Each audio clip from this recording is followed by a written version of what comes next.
পৃথিবীর যেখানে বসে ভিডিওটি দেখছেন সবাইকে অসংখ্য ধন্যবাদ।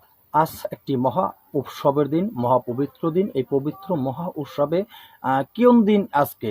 আজকে মহা দোল পূর্ণিমার দিন। আজকে এই মহা দোল পূর্ণিমার দিনে দোলযাত্রা, শ্রীকৃষ্ণের হোলি খেলা হবে। তো এই হোলি খেলা, এই রং ছোড়াছড়ির যে সময়টা, আজকে 2 তারিখ, আজকে আপনারা এই রং ছোড়াছড়ির বিষয়টা করতে পারেন। কালকে 3 তারিখ কিন্তু এই রং ছোড়াছড়ির বিষয়টা আপনারা করবেন না, তাহলে আপনাদের কিন্তু বিশেষ বড় ক্ষতি হয়ে যাবে। তো সেই ক্ষেত্রে কি ক্ষতি হবে এ বিষয়টা নিয়ে আলোচনা করব। তো বন্ধুরা, সেই বিষয়ে জানতে হলে অবশ্যই ভিডিওটি পরিপূর্ণ দেখবেন, টেনে দেখবেন না, তাহলে অনেক কিছু হারিয়ে ফেলবেন। আপনার বড় একটা ক্ষতি হয়ে যেতে পারে। বিপদ থেকে রক্ষা পেতে হলে ভিডিওটি ভালোভাবে দেখবেন, ঠিক আছে? তো এই কথার মাঝে আরেকটি কথা আপনাদেরকে বলবো, আমার এই চ্যানেলটি কিন্তু একটি পাওয়ারফুল একটি তান্ত্রিক চ্যানেল। এই চ্যানেলে গাছগাছড়ায় রোগমুক্তি, বান বিদ্বেষণ, বশীকরণ, উচ্চটান মারণ, বান বিদ্বেষণ, বশীকরণ থেকে সব ধরনের ভিডিও আমি ভালো মন্দ আপলোড করে থাকি আপনাদের সুবিধার জন্য। কারণ ভালো মন্দ সব ধরনের ভিডিও যদি আমি না দিই, আপনারা ভালো মন্দ সব ধরনের জিনিস কোথায় পাবেন? তাই আমি সব জিনিস আপনাদেরকে দিয়ে থাকি, আপনারা সব জিনিস নিয়ে নিজের হাতের কাছে পেয়ে যান। আর এই চ্যানেল থেকে বিনা পয়সায় আপনারা তন্ত্র মন্ত্র শিক্ষা করে ভালো একজন কবিরাজ হতে পারবেন, মানব কল্যাণে কাজ করতে পারবেন, এমনকি নিজে উপকৃত হতে পারবেন। তো আশা করি বুঝতে পেরেছেন, বোঝার কোনো জায়গায় কোনো সমস্যা হবে না। এরপরে যদি বুঝতে অসুবিধে অবশ্যই কমেন্টে লিখবেন, ঠিক আছে? তাই যারা এখন চ্যানেলটি সাবস্ক্রাইব করেননি, চ্যানেলটি সাবস্ক্রাইব করুন, পাশে থাকা বেল আইকনটি বাজিয়ে নোটিফিকেশন অন করে চ্যানেলটি লাইক দিয়ে দিন, যাতে আমি নতুন ভিডিওগুলো আপলোড করার সাথে সাথে সবার আগে আপনার কাছে পৌঁছে যায়। তো বন্ধুরা, আসুন এবার জেনে নেই কেন আপনাদের বড় ক্ষতি হবে। 3 তারিখ, 3 তারিখ সকাল 6টা থেকে সূচক কাল শুরু হতে যাচ্ছে। সূচক কাল কিসের সূচক কাল? এই সূচক কাল হলো পাওয়ারফুল পূর্ণগ্রাস সূর্য গ্রহণ নয়, এটা পাওয়ারফুল, আবারও বলছি, পাওয়ারফুল চন্দ্রগ্রহণ। এই পাওয়ারফুল চন্দ্রগ্রহণের সূচক কাল শুরু হতে যাচ্ছে সকাল 6টা থেকে। এই সময় যদি আপনারা হোলি খেলেন, এই সময় যদি আপনারা একজনের গায়ে রং ছোড়েন, এই সময় যদি কারোর সাথে কোনো বাকবিতণ্ডে জড়ান, এই সময় যদি আপনারা কারোর সাথে কোনো অন্য কিছুর সাথে জড়িয়ে যান, এই অশুভ, বিশাল অশুভ সময়, এই অশুভ সময় অশুভ শক্তির নজরে আপনারা পড়ে যাবেন, সেখান থেকে কিন্তু কাটিয়ে উঠতে পারবেন না। কথাগুলো মনে রাখবেন, কোনো মতে রং ছোড়াছড়ি করবেন না। রং ছোড়াছড়ি ইচ্ছা করলে আপনারা 4 তারিখ করতে পারবেন, আবার 4 তারিখ করতে পারবেন যদি আপনাদের ভালো লাগে, ঠিক আছে? 2 তারিখ করবেন, আবার দরকার 4 তারিখ করবেন। 3 তারিখে রং ছোড়াছড়ি করবেন না। সকাল 6টা থেকে সূচককাল শুরু, 3টা 33 মিনিট থেকে শুরু হলো পূর্ণগ্রাস চন্দ্রগ্রহণ। এই পূর্ণগ্রাস চন্দ্রগ্রহণ শুরু হতে যাচ্ছে। এই পূর্ণগ্রাস চন্দ্রগ্রহণের সময় মা বোন যারা আছেন, যাদের বাচ্চা কাচ্চা হবে, যাদের বাচ্চা কাচ্চা এখনো পেটে আছে, যারা প্রেগনেন্ট, যারা বাচ্চা কাচ্চা ডেলিভারি এখনো হবে, তাদেরকে বলছি আপনাদের জন্য কিন্তু একটি গুরুত্বপূর্ণ ভয়াবহ বিপদ মুহূর্ত। এই সময়গুলো নিয়ে আপনারা ঘর থেকে বেরোবেন না। এই সময়গুলো নিতে কোনো জিনিস কাটবেন না, ছিঁড়বেন না, কোনো জিনিসে গিট্টু দিবেন না, কোনো জিনিসে মুড়িয়ে রাখবেন না। এই যে বিষয়গুলি আপনারা সতর্কতার সাথে কিন্তু পালন করবেন। আপনারা এই যে মাথার চুলগুলি বেঁধে রাখবেন না। বাচ্চা যাদের ডেলিভারি হবে, যাদের বাইরে গর্ভে বাচ্চা আছে, তারা মাথার চুলগুলি কখনো বেঁধে রাখবেন না। এমনকি এই গ্রহণের সময় মাথার চুল আপনি এইভাবে আঁচড়বেন না, আপনার শরীরে কোথাও ডলাডলি করবেন না। মানে আপনি একান্তভাবে আমার হাত দিয়ে কোনো কাজ করবেন না, ঠিক আছে? গুরুজি আমি স্নান করবো না, আপনি স্নান করারও প্রয়োজন নাই। আপনি স্নান করতে পারেন, অবশ্যই করবেন। কখন? যখন এই গ্রহণ কাল ছেড়ে যাবে। এরপরে যদি আপনি স্নান করেন, আপনার শরীরটা পরিষ্কার হয়ে যাবে, আরও পবিত্র হয়ে যাবে, পাওয়ারফুলভাবে আপনার শরীরটা প্রোটোকল হয়ে যাবে। আশা করি আপনার বুঝতে কোনো অসুবিধা হবে না, আপনার শরীরটা আরও নিরাপত্তা থাকবে। আর যদি এই আমার কথাগুলি না মেনে আপনারা যা খুশি তা করবেন, যেখানে খুশি সেখানে যাবেন, যা খুশি তা খাবেন, আপনার জন্য কিন্তু ভয়ঙ্কর বিপদ অপেক্ষা করছে। কেউ এই বিপদ থেকে আপনাকে মুক্তি দিতে পারবে না, কোনো বাবাজি, কোনো মাতাজি, কেউ পারবে না মুক্তি দিতে। সতর্ক সংকেত আপনাদেরকে আমি জানিয়ে দিলাম, ঠিক আছে? আশা করি বুঝতে পারবেন। আর এমনিতে যারা আছেন সাধারণ মা বোন যেখানে আছেন, আপনারা এই গ্রহণ চলাকালীন সময় খাবার খাবেন না। কোনো আমিষ জাতীয় খাবার বা ভাত এই ইত্যাদি খাবারগুলি আপনারা খাবেন না।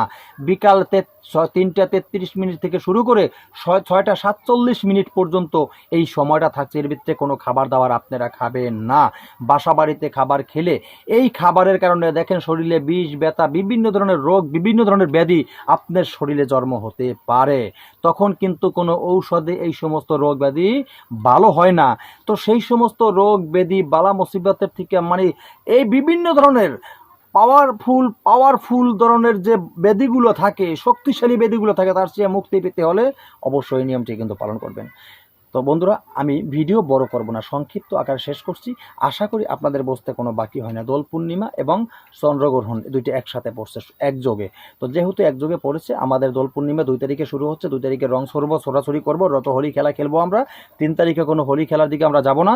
সন্ধ্যা 6টার পরে, 6:47 পরে আবার আপনারা রং ছড়তে পারবেন। 47 মিনিট মানে 8টার দিকে, আবার রাত্র 8টার থেকে আপনারা রং ছড়তে পারবেন, কোনো অসুবিধা হবে না। কিন্তু এর আগে যদি আপনারা না মানেন, সেটা আপনাদের ব্যাপার। কিন্তু আমি জানানোর প্রয়োজন মনে করলাম, আপনাদেরকে জানিয়ে দিলাম। এই শুভ মুহূর্তে যারা তন্ত্র মন্ত্র যন্ত্র সিদ্ধ করতে চেয়েছেন, তারা উত্তর দিকে মুখ করে বসবেন, নিজে গোসল করে পবিত্রতার সাথে পবিত্রভাবে পরিষ্কার আসনে বসে দেহটাকে পবিত্র করে এক ধ্যানে একাগ্রতার সাথে, যারা তান্ত্রিক জগতে চলেন তাদেরকে তো বেশি কথা বলতে হবে না, ভিডিও লং হয়ে যাবে। তারা অবশ্যই একাগ্রতার সাথে বসে, এক ধ্যানে বসে, একযোগে বসে সর্বপ্রথম আপনার ইষ্ট মন্ত্র 1 মালা জপ করবেন, তারপরে আপনার গুরু মন্ত্র 1 মালা জপ করবেন। এরপরে আপনার কাছে যে মন্ত্র আছে, প্রত্যেকটা মন্ত্র 3 বার করে পাঠ করবেন। প্রত্যেকটা মন্ত্র জীবিত মন্ত্র হলে কাজ হবে। ভ্যান গাড়ির থেকে বই ক্রয় করে নিয়ে আসছেন, সেই বইয়ের মন্ত্র পড়ে কোনো লাভ হবে না। কারণ সে যার মা বাবা নাই, সেই ছেলে ভালো পরিচয়ও নাই, সে বা তার দাঁড় দিয়ে ভালো কোনো কর্মস্থলে তাকে দাঁড় করা যায় না। সেটা তো আপনারা বুঝতেই পারেন, সেদিকে যাব না। এক কথা হইলো, ভ্যান গাড়ির থেকে বই আনলে সেটা হলো মৃত্যু জিনিস কোনোদিন কথা বলে না, ঠিক আছে? আর আপনার যদি গুরুমুখী বিদ্যা থাকে, গুরুর দেওয়া কোনো কিতাব থাকে, গুরুর দেওয়া কোনো ডায়েরি থাকে, সেই সমস্ত জাগ্রত জিনিস, যেটা দিয়ে আপনি গুরু কাজ করেছে, আপনি কাজ করতেছেন বা করবেন, সেই জিনিসগুলি জাগ্রত করতে হলে একটা মন্ত্র 3 বার করে পাঠ করবেন। প্রত্যেকটা মন্ত্র কখন থেকে শুরু করবেন, এই পাওয়ারফুল সময়টার মধ্যে আপনারা যত সময় পারেন পাঠ করবেন। আপনার মন্ত্রগুলি কিন্তু দ্বিগুণ শক্তিশালী হয়ে যাবে, দ্বিগুণ শক্তিশালী হয়ে জাগ্রত হয়ে যাবে, ঠিক আছে? আগে যে মন্ত্র দিয়ে কাজ করলে 7 দিনে কাজ হতো, 21 দিনে কাজ হতো, আবার অনেক সময় হতোই না, একবার মিস্টেক হয়ে যেত। সেই সব মন্ত্র দিয়ে কাজ করলে 21 দিনে যেটা কাজ হতো সেটা হবে 1 সপ্তাহে, যেটা 7 দিনে হতো সেটা হবে 3 দিনে।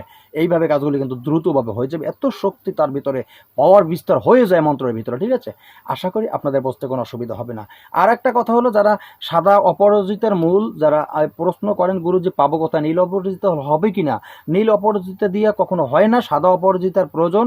আপনারা যদি সাদা অপরাজিতা কিনতে অসুবিধা হয়, আপনারা সরাসরি ফুলের নার্সারিতে চলে যান। ফুলের নার্সারিতে চলে গেলে সাদা অপরাজিতার গাছ সেখানে পেয়ে যাবেন। সাদা অপরাজিতার গাছ সেখান থেকে আপনারা কিনে নেবেন, টবে সহকারে নেবেন বা প্যাকেট সহকারে নিয়ে বাসায় বাড়িতে বসিয়ে রাখবেন, ঠিক আছে? বাড়িতে বসিয়ে রাখবেন। যখন আপনার এই সূর্যগ্রহণ না চন্দ্রগ্রহণ যখন চালু হয়ে যাবে, চন্দ্রগ্রহণ যখন শুরু হয়ে যাবে, এরপরে আপনারা গাছ তোলা মন্ত্র পড়ে, যেই নিয়ম বলেছি আমার সেই নিয়ম মোতাবেক, আবারও বললাম নিয়মটি আবারও বলে দেই, গাছ তোলা মন্ত্র বলে আপনারা গাছ তোলা মন্ত্র বলবেন বা উত্তর দিকে মুখ করে, বিশেষ করে পূর্ব দিকে মুখ করে দাঁড়াবেন। পূর্ব দিকে মুখ করে দাঁড়িয়ে গাছকে হাত জোর করে বলবেন, বা গাছের উপরে হাত দিয়ে গাছ ধরে বলবেন, হাত দিয়ে ধরে গাছকে বলবেন, বৃক্ষ জাগো, বৃক্ষ জাগো, তোমাকে যেই কাজে লাগাবো বৃক্ষ সেই কাজে লাগো, তোকে বসুমতির দোহাই, তোকে বসুমতির দোহাই, তোকে বসুমতির দোহাই। এই কথা বলে একটা টোকা মারবেন গাছের গায়ে। এইভাবে 3 বার মন্ত্রপুত করবেন, 3টা টোকা মারবেন গাছের গায়ে, এরপর গাছটাকে তুলে নিয়ে আসতে পারেন।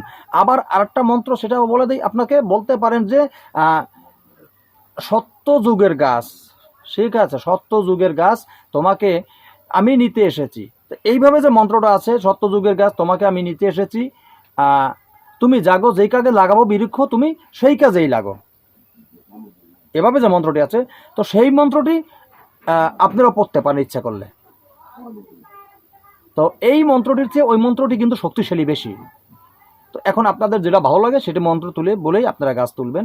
এরপরে গাছটা তুলে গাছটাকে গোড়াটা শিকড় সাটিয়ে রেখে বাকিটা অংশ ফেলে দিবেন, এনে সুন্দর করে পরিষ্কার করে ঘরে রেখে দিবেন। এরপরে দেখা গেছে পরবর্তী টাইমে ছোট ছোট টুকরো 1 ইঞ্চি পরিমাণ টুকরো করে লাল কাপড় দিয়ে জড়িয়ে, যদি কামাক্ষার কাপড় হয়, কামাক্ষার কাপড় হলে ভালো, যদি না হয় আপনার আসন থেকে এরকম লাল শালু কাপড়, সেটাকে টুকরো করে ছোট করে কেটে ওই 1 ইঞ্চি টুকরো ওই কাপড়ের সাথে মুড়িবেন, এমনভাবে মোড়াবেন এ মাথা আর এ মাথা দেখা যাবে না, 2 মাথা ঢেকে যাবে একবারে।